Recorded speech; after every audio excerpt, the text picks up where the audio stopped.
Título 3, la Eucaristía, 801 a 869. Cum Iuris Canonics 1917. 801. En la Santísima Eucaristía, bajo las especies del pan y del vino, Cristo mismo es una presencia, una ofrenda, un alimento. Lacis 801. Cap 1 El Santo Sacrificio de la Misa, 802 a 844. Artículo 1, el celebrante. 802. Solo los sacerdotes tienen el poder de ofrecer el sacrificio de la misa. 803. No está permitido que varios sacerdotes concelebren, excepto en la misa de ordenación de sacerdotes y en la misa de consagración de obispos de acuerdo con el Pontificio Romano. 804. P1 El sacerdote ajeno a la Iglesia en la que solicita celebrar, que muestre cartas de recomendación auténticas y aún válidas de su ordinario, si es laico, o de su superior, si es religioso, o de la congregación oriental, si es de rito oriental, será admitido a la celebración de la misa. A menos que entre tanto haya cometido un acto por el que deba ser excluido de la celebración de la misa. P2 Si no tiene sus cartas, pero si su probidad es bien conocida por el rector de la Iglesia, puede ser admitido, puede ser incluso una o dos veces si el rector desconoce, siempre que lleve el hábito eclesiástico, que no reciba nada en calidad de celebración en la Iglesia donde oficia y que inscriba su nombre, su función y su diócesis en un libro en particular. P3 Las normas particulares dadas por el ordinario local, conservando las prescripciones de este canon, deben ser observadas por todos, incluso por los religiosos exentos, salvo que se trate de admitir a un religioso para celebrar en la iglesia de su religión. 805. Todos los sacerdotes están obligados a celebrar la misa varias veces al año, el obispo o superior religioso se encargará de que lo hagan al menos todos los domingos y demás días de precepto. 806. P1 Salvo el día de la Natividad de nuestro Señor y el de la conmemoración de todos los fieles difuntos, porque entonces existe la facultad de ofrecer el sacrificio eucarístico 3 veces, no está permitido que el sacerdote celebre varias misas por día, excepto después del indulto apostólico o autorización del ordinario del lugar. P2 Este ordinario solo puede dar esta autorización si considera prudentemente que por la escasez de sacerdotes algunos fieles no pudieron asistir a misa en un día de precepto, no está en su poder permitir más de 2 misas al mismo sacerdote. 807.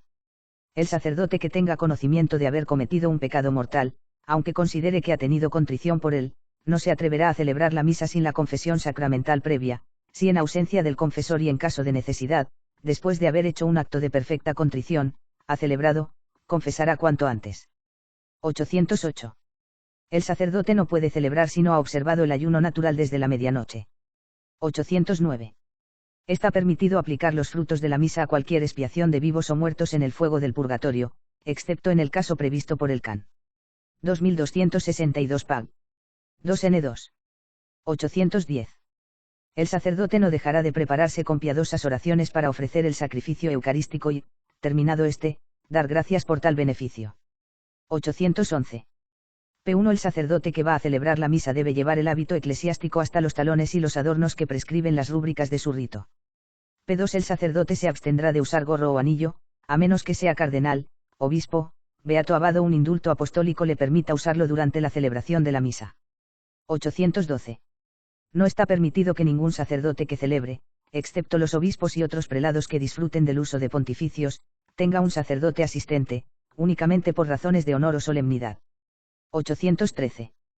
P1 El sacerdote no celebrará la misa sin un ministro que le sirva y le responda. P2 El ministro que sirve la misa no puede ser mujer, salvo en ausencia de un hombre y por una justa causa, sino para que la mujer responda de lejos y no se acerque al altar. Lacis 802 a 813. Artículo 2. Las ceremonias. 814. El sacrificio sacrosanto de la misa debe ser una ofrenda de pan y vino a la que se le ha añadido muy poca agua. 815. P1 El pan debe ser de trigo puro y recién hecho para que no haya peligro de corrupción. P2 El vino debe provenir naturalmente de la vid y no estar corrompido. 816.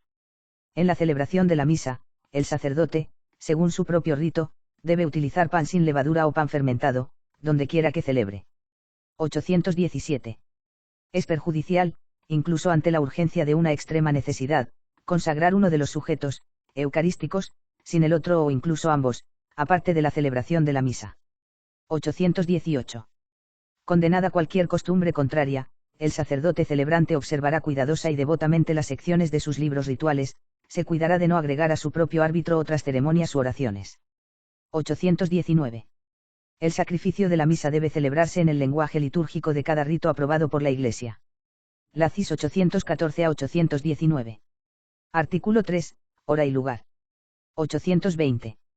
El sacrificio de la misa puede celebrarse todos los días, excepto los excluidos por el rito propio del sacerdote. 821. P1. El inicio de la misa que se va a celebrar no puede tener lugar antes de 1 hora antes del amanecer y más tarde de 1 hora después del mediodía. P2. En la noche de la Natividad del Señor, solo la misa conventual o parroquial puede comenzar a la medianoche y ninguna otra, excepto el indulto apostólico. P3. Sin embargo, en las casas religiosas o piadosas que tengan un oratorio con la facultad de guardar la Santísima Eucaristía, en la noche de la Natividad del Señor, el mismo sacerdote puede decir las 3 misas rituales o, observando lo que debe observarse, una misa única que valdrá para el cumplimiento del precepto por todos los asistentes y para distribuir la Sagrada Comunión a quienes la soliciten. 822. P1. La misa debe celebrarse en un altar consagrado y en una iglesia o oratorio consagrado o bendecido según las normas del derecho, teniendo en cuenta el can. 1196. P2. El privilegio del altar portátil se concede por ley o por indulto de la Santa Sede. P3. Incluye la capacidad de celebrar en todas partes, en un lugar honesto y digno y en una piedra sagrada pero no en el mar. P4. El ordinario del lugar o, si es una casa religiosa exenta, el superior mayor puede otorgar permiso para festejar fuera de una iglesia y un oratorio sobre una piedra sagrada, en un lugar decente, pero nunca en una habitación, solo por un motivo justo y razonable, en una noticia extraordinaria y per modum. 823. P1. No está permitido celebrar en un edificio de culto perteneciente a herejes o cismáticos, incluso si anteriormente estaba consagrado o bendecido ritualmente. P2. En ausencia de un altar de su propio rito, el sacerdote puede celebrar en un altar consagrado de otro rito católico pero no en la antimensia de los griegos. P3. En los altares papales nadie puede celebrar sin un indulto apostólico. La CIS 820 a 823. Artículo 4. Tasas masivas. 824. P1. Según la costumbre recibida y aprobada por la Iglesia, está permitido que todo sacerdote que celebre y aplique la misa reciba una limosna honoraria. P2. Salvo el día de Navidad, siempre que el sacerdote celebre varias misas al día y aplique una misa en virtud de una obligación de justicia, no podrá percibir honorarios por otro, salvo alguna remuneración por un patrón extrínseco. 825. Nunca está permitido. N1. Aplicar la misa por la intención de quien va a otorgar un honorario y solicitar la solicitud, y luego retener este honorario por la misa dicha anteriormente. N2. Aceptar honorarios por una misa que ya debe ser dicha y realizada en virtud de otro título. N3. Aceptar un doble honorario por la aplicación de la misma masa. N4. Aceptar un honorario por la celebración única, otro por la aplicación de la misma misa, a menos que se tenga la certeza de que se ha otorgado un honorario por la celebración única sin solicitud. 826. P1. Los honorarios por misas dadas por los fieles por devoción de mano en mano o en virtud de una obligación incluso perpetua hecha por el testador a sus propios herederos, se denominan manuales. P2. Como los libros de texto son las cuotas de las misas fundadas, que no pueden ser aplicadas en el lugar que corresponda o por quienes deben hacerlo según las tablas de la fundación y que, por tanto, en virtud de la ley o por indulto de la Santa Sede, se transmiten a P3. Los demás derechos que se deducen de la renta de las fundaciones se denominan masas fundadas. 827. Incluso cualquier apariencia de comercio o mercado debe excluirse en materia de tarifas masivas. 828. Debemos celebrar y aplicar tantas misas como honorarios, por pequeños que sean, se hayan dado y aceptado. 829. Aunque, sin culpa del que va a celebrar, perezcan los honorarios de misa ya recaudados, la obligación no cesa. 830. Si alguien ha entregado una suma de dinero para efectos de misas, sin indicar su número, se calculará de acuerdo con la tasa vigente en el lugar donde reside el donante, salvo que legítimamente se presuma que su intención fue diferente. 831. P1. Corresponde al ordinario local fijar las tarifas de las misas manuales en su diócesis por decreto, promulgado en la medida de lo posible en un sínodo diocesano. El sacerdote no puede solicitar honorarios superiores. P2. En ausencia del decreto del ordinario, se observará la costumbre de la diócesis. P3. Los religiosos, incluso los que están exentos, deben cumplir con el decreto del ordinario local o la costumbre de la diócesis con respecto a esta tarifa. 832. El sacerdote puede aceptar una tarifa más alta que la tarifa fijada para la aplicación de la misa, o incluso, a menos que el ordinario local lo prohíba, una tarifa más baja. 833. Se debe asumir que el donante ha solicitado la aplicación exclusiva de la misa, sin embargo, si ha determinado expresamente ciertas circunstancias a observar en la celebración de la misa, el sacerdote que acepte el honorífico deberá cumplir con este testamento. 834. P1. Las misas para las que el donante ha prescrito expresamente un tiempo de celebración deben decirse absolutamente en este momento. P2. Si el donante no ha prescrito expresamente ningún horario para la celebración de las misas manuales. N1. Las misas por causa urgente deben celebrarse con la mayor antelación posible. N2. En los demás casos, las misas se celebrarán en un tiempo modesto según el número más o menos grande de misas.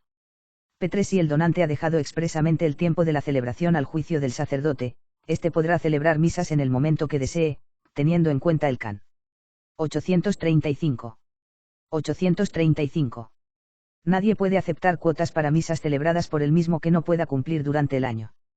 836. En las iglesias donde, debido a una particular devoción de los fieles, los honorarios de las misas fluyan tanto que no todas las misas puedan celebrarse allí a su debido tiempo, los fieles serán informados, mediante un aviso colocado en un lugar visible y atractivo. La atención, que las misas se celebrarán en el lugar, cuando sea convenientemente posible, o en otro lugar. 837. Quien tenga misas para celebrar por otros, las distribuirá lo antes posible, teniendo en cuenta el can. 841, pero el tiempo legítimo para la celebración comienza desde el día en que el sacerdote que las va a celebrar las recibe, salvo que parezca lo contrario. 838. Aquellos que dispongan de varias misas pueden transmitirlas al sacerdote de su elección, siempre que les parezca claramente que estos sacerdotes están por encima de toda sospecha o recomendados por el testimonio de su propio ordinario. 839. Quienes hayan transmitido para ser celebradas por otros misas recibidas de los fieles o encomendadas de cualquier forma a su cuidado, están sujetos a la obligación hasta que hayan obtenido el testimonio de que esta obligación ha sido aceptada por otros y de que se han recibido los honorarios. 840. P1. Quien transmita cuotas de misas manuales a otros, deberá transmitirlas íntegramente tal y como las ha recibido, a menos que el donante haya permitido expresamente quedarse con algo o uno esté completamente seguro de que el exceso por encima de la contribución diocesana fue entregado para su beneficio personal.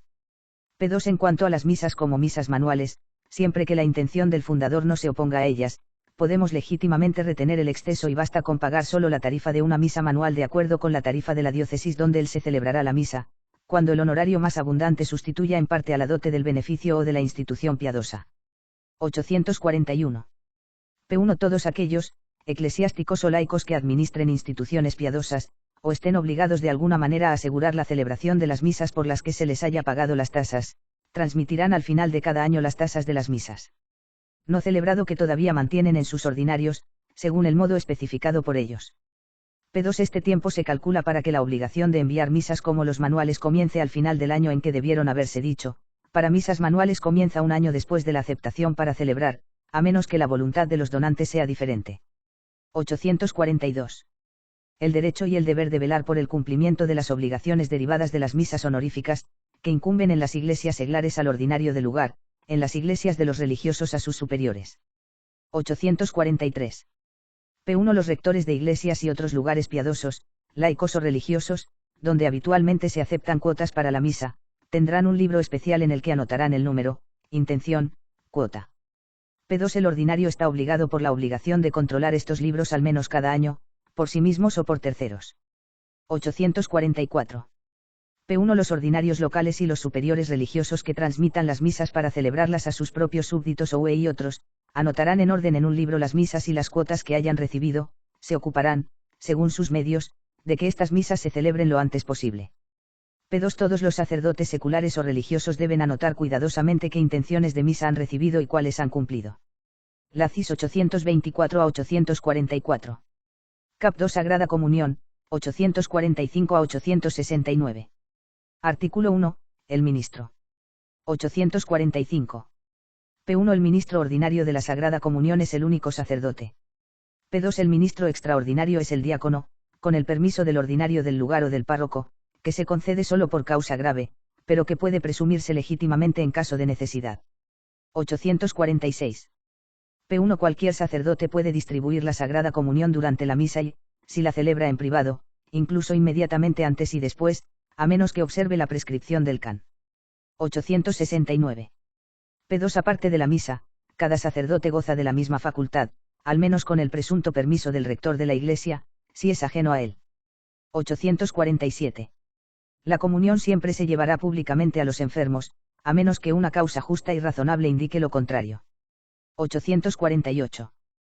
P1. El derecho y el deber de llevar la Sagrada Comunión públicamente fuera de la Iglesia a los enfermos, incluso a los no feligreses, pertenece al párroco de su territorio. P2. Los demás sacerdotes pueden hacerlo solo en caso de necesidad o con el permiso al menos presunto del párroco o del ordinario. 849. P1. Cualquier sacerdote puede llevar la comunión a los enfermos en privado, con el presunto consentimiento al menos del sacerdote a quien se confía el cuidado del Santísimo Sacramento. P2. Cuando se dé la Sagrada Comunión a los enfermos de manera privada, se tendrá cuidado de asegurar la reverencia y la decencia debidas a dicho sacramento, observando las normas prescritas por la Santa Sede. 850. Pertenece al párroco según el can. 848, excepto la aplicación del can. 397 N3, lata. 514 P13, para llevar la comunión en forma de viático de forma pública o privada a los enfermos. 851. P1. El sacerdote distribuirá la comunión con pan sin levadura o fermentado, según su propio rito. P2. En caso de necesidad, si no hay sacerdote de otro rito, está permitido que el sacerdote oriental que usa pan fermentado para dar la comunión con panes sin levadura y al sacerdote latino o oriental que usa pan sin levadura para dar la comunión con pan fermentado. Un pan, pero cada uno debe observar su rito en la administración de la comunión. 852. La Santísima Eucaristía se dará bajo la única especie de pan. Lacis 845 a 852. Artículo 2. El sujeto. 853. Todo bautizado que no esté prohibido por la ley puede y debe ser admitido a la comunión. 854. P1. No daremos la Eucaristía a los niños que, a causa de la enfermedad de su edad, aún no tienen el conocimiento y el gusto por este sacramento. P2. En peligro de muerte, para que la Santísima Eucaristía pueda y deba darse a los niños, basta con que sepan distinguir el cuerpo de Cristo del alimento habitual y lo adoren con reverencia. P3. Aparte del peligro de muerte, es necesario que haya un conocimiento más completo de la doctrina cristiana y una preparación más cuidadosa, es decir, que, de una manera adecuada a su edad. P4. El juicio sobre los arreglos suficientes para la primera comunión de estos niños recae en el confesor, así como en los padres o aquellos que toman el lugar de los padres. P5. Pero corresponde al párroco asegurarse, incluso mediante un examen si lo considera oportuno, que los niños no lleguen a la mesa sagrada antes de que tengan uso de razón o sin las provisiones suficientes, y también para asegurar que quienes tengan este uso y estas disposiciones accedan a ellos lo antes posible. 855. P1. Los que son públicamente indignos, como los excomulgados, los prohibidos y los que son manifiestamente infames, deben ser retirados de la Eucaristía hasta que haya signos de su arrepentimiento y su enmienda y mientras no. P2. En cuanto a los pecadores ocultistas, si piden la comunión de una manera oculta y si el ministro sabe que no se han enmendado, debe rechazarlos, pero no si lo piden públicamente y si no hay forma de omitirlos sin escándalo. 856. Quien tenga una conciencia cargada de pecado mortal, aunque se considere contrito por ello, no accederá a la Sagrada Comunión sin la confesión sacramental previa. En caso de necesidad y ausencia de confesor, primero realizará un acto de perfecta contrición. 857. Nadie puede recibir la Santísima Eucaristía si ya la ha recibido el mismo día, excepto en los casos previstos en el can. 858 P1. 858. P1. Quien no ha observado el ayuno natural no puede ser admitido a la Santísima Eucaristía, a menos que exista riesgo de muerte o sea necesario evitar una irreverencia con respecto al sacramento. P2. Las personas enfermas que llevan un mes en cama sin serias esperanzas de una rápida convalecencia pueden, en la prudente opinión de su confesor, recibir la Santísima Eucaristía 1 o 2 veces por semana, aunque hayan tomado previamente algún medicamento o algo así. En forma de bebida. 859. P1. Todos los fieles de ambos sexos, después de haber alcanzado los años de la discreción, es decir, el uso de la razón, deben recibir una vez al año, al menos en Pascua, el sacramento de la Eucaristía, salvo consejo de los suyos. Sacerdote, por alguna razón razonable, sienten que deberían abstenerse por un tiempo. P2. La comunión pascual será del Domingo de Ramos al Domingo de Ramos en Albis, pero está permitido que los ordinarios del lugar, según lo requieran las circunstancias de las personas y lugares, anticipar este tiempo para todos sus fieles, no antes del cuarto domingo de Cuaresma o extenderlo, pero no más allá de la fiesta del Santo Trinidad. P3. Se debe animar a los fieles a cumplir este precepto en su parroquia, quien lo satisfaga en otra parroquia se encargará de advertir a su propio párroco del cumplimiento del precepto.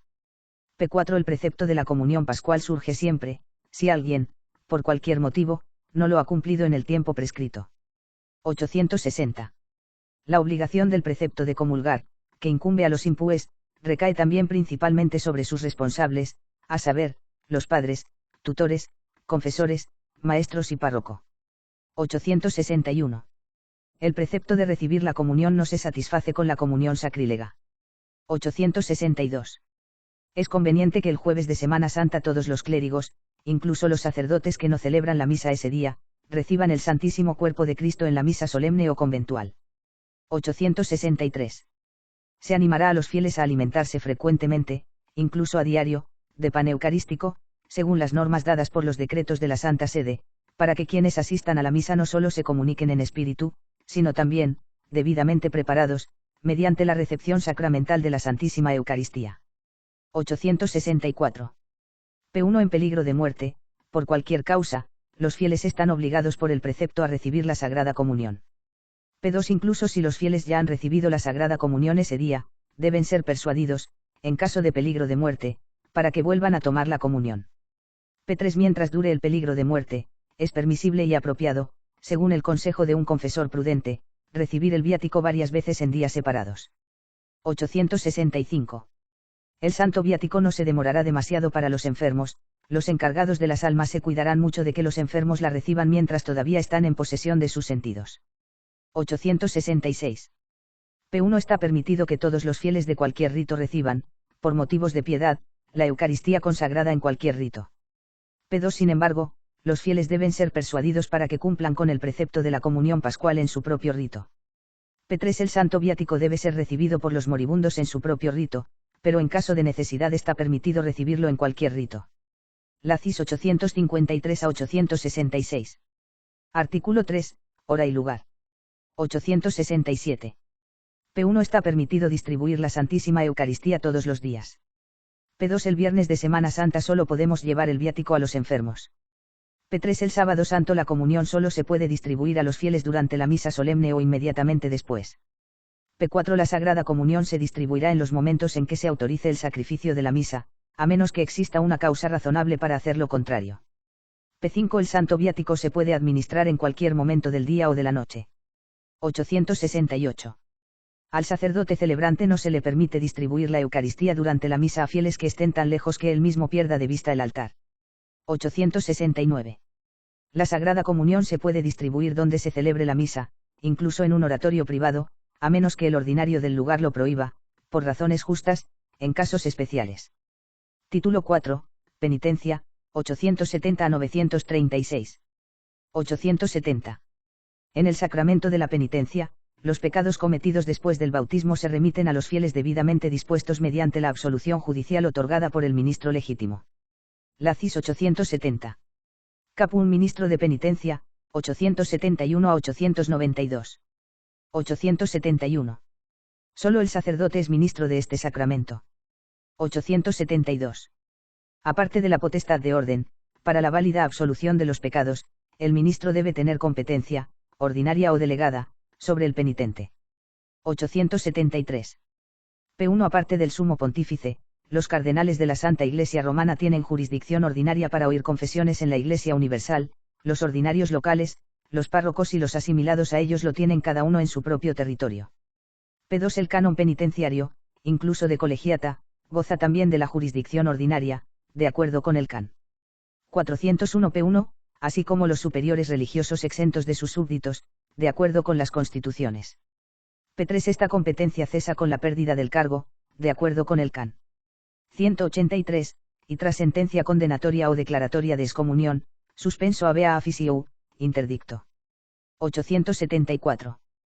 P1 La jurisdicción delegada para recibir confesiones de personas laicas o religiosas la da el ordinario del lugar donde se escuchan las confesiones, tanto a los religiosos laicos como exentos, pero los religiosos no lo utilizarán sin el permiso al menos presunto de su superior, la prescripción del can.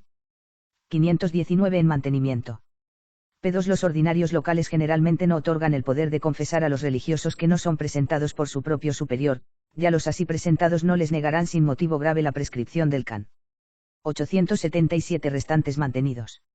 875. P1 En una religión clerical exenta, el propio superior también puede conferir competencia delegada para oír las confesiones de los profesos, novicios y todos los mencionados en el can. 514 P1, incluso puede concederlo a sacerdotes seculares o religiosos de otro instituto. P2 En una religión laica exenta, el superior propone al confesor pero este último debe obtener la jurisdicción del ordinario del lugar donde se ubica la casa religiosa. 876. P1 Una vez abrogado cualquier ley particular o cualquier privilegio contrario, los sacerdotes, tanto seculares como religiosos, que tengan cualquier dignidad u oficio, necesitan una jurisdicción particular para recibir válida y lícitamente las confesiones de las monjas o novicias, prescribe el can. 239 P1N1, lata. 522 a 523 permanecen a salvo. P2 Esta competencia la confiere el ordinario del lugar donde se ubica la casa religiosa, de acuerdo con el can. 525. 877. P1 Los ordinarios locales otorgarán jurisdicción, los superiores religiosos solo otorgarán jurisdicción o permiso para escuchar confesiones a aquellos que sean reconocidos como aptos por un examen, a menos que se trate de un sacerdote cuya ciencia teológica ellos también conozcan. P2 Si después de la concesión de esta jurisdicción o licencia tienen motivos para dudar de que el sacerdote aprobado por ellos continúe siendo apto, lo obligarán a un nuevo examen, aunque sea párroco o canónigo penitenciario. 878. P1 La jurisdicción delegada o el permiso para escuchar confesiones se pueden otorgar con ciertas restricciones. P2 Sin embargo, los ordinarios locales y los superiores religiosos no limitarán indebidamente esta jurisdicción o este permiso sin una causa razonable. 879. P1 Para escuchar válidamente confesiones, se necesita una jurisdicción otorgada por escrito o verbalmente. P2 No se puede exigir nada por el otorgamiento de competencia. 880. P1 El ordinario local o el superior religioso solo revocarán o suspenderán la jurisdicción o el permiso para escuchar confesiones por causa grave. P2 Y por causas graves el ordinario puede incluso prohibir al párroco o al canónigo penitenciario el cargo de confesión, salvo recurso no suspensivo a la Santa Sede. P3 El obispo, sin consultar a la Santa Sede, no puede quitar la jurisdicción de todos los confesores de la misma casa religiosa, si se trata de una casa formada. 881. P1 Los sacerdotes del clero secular y regular aprobados en un lugar determinado para las confesiones, ya sean de jurisdicción ordinaria o delegada, pueden absolver válida y legalmente incluso a los vagos y peregrinos procedentes de otra diócesis o de otra parroquia, así como a los católicos de rito oriental. P2 Aquellos que tienen el poder ordinario de absolver pueden absolver a sus súbditos en cualquier lugar. 882. En peligro de muerte, todos los sacerdotes, aunque no estén aprobados para las confesiones, absuelven válida y legítimamente a los penitentes de todos los pecados o censuras, aunque sean reservados o notorios, aunque esté presente un sacerdote aprobado, según las prescripciones del can. 884, lata. 2252 permanecen ilesos. 883. P1 Todos los sacerdotes que realicen una travesía por mar, siempre que hayan recibido normalmente la facultad de oír confesiones, ya sea de su propio ordinario, o del ordinario del puerto donde toman el barco, o del ordinario de cualquier puerto de llamar, puede, durante todo el viaje, escuchar las confesiones de todos los fieles que navegan con ellos, aunque el barco pase o incluso ese. P2 Siempre que el barco hace escala, el sacerdote que viaja por mar puede recibir confesiones tanto de los fieles que suben al barco por cualquier motivo, como de aquellos que le piden que se confiese mientras está en tierra por un breve tiempo en tierra, puede absolver válidamente los dos casos reservados al ordinario del lugar. 884. La absolución del cómplice en un pecado inmundo es inválida, excepto en peligro de muerte, e incluso en este peligro, excepto en casos de necesidad, es ilegal por parte del confesor de acuerdo con las constituciones apostólicas y especialmente la de Benedicto XIV, Sacramentum Poenitentiae, 1 de junio de 1741. 885. Si bien las oraciones agregadas por la Iglesia a la fórmula de absolución no son necesarias para obtener la absolución, no se omitirán sin justa causa. 886. Si el confesor no tiene motivos para dudar de la disposición del penitente y si éste pide la absolución, no podrá negarse ni aplazarse. 887. El confesor impondrá, según la calidad y el número de los pecados, así como la condición de los penitentes, satisfacciones saludables y convenientes, el penitente debe recibirlos de buen grado y realizarlos por sí mismo. 888. P1 El sacerdote recordará, cuando escuche confesiones, que desempeña tanto el papel de juez como de médico, y que al mismo tiempo es nombrado ministro de la justicia divina y la misericordia para asegurar el honor de Dios y la salvación de las almas.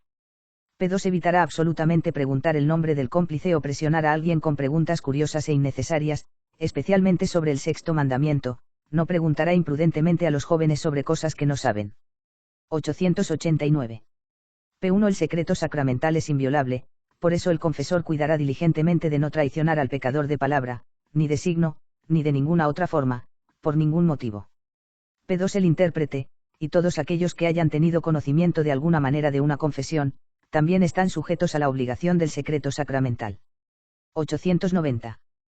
P1 Queda absolutamente prohibido al confesor cualquier uso de los conocimientos adquiridos en la confesión en detrimento del penitente, excluyéndose incluso cualquier peligro de revelación.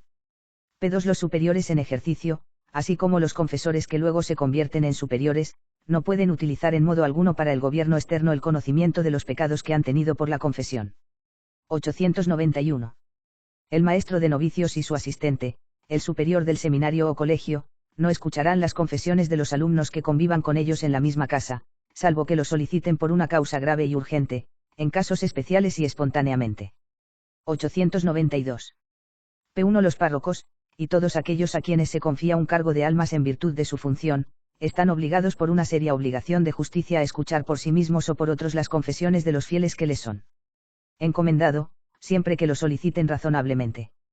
P2 En caso de necesidad urgente, todos los confesores están obligados por la caridad a escuchar las confesiones de los fieles y en peligro de muerte todos los sacerdotes.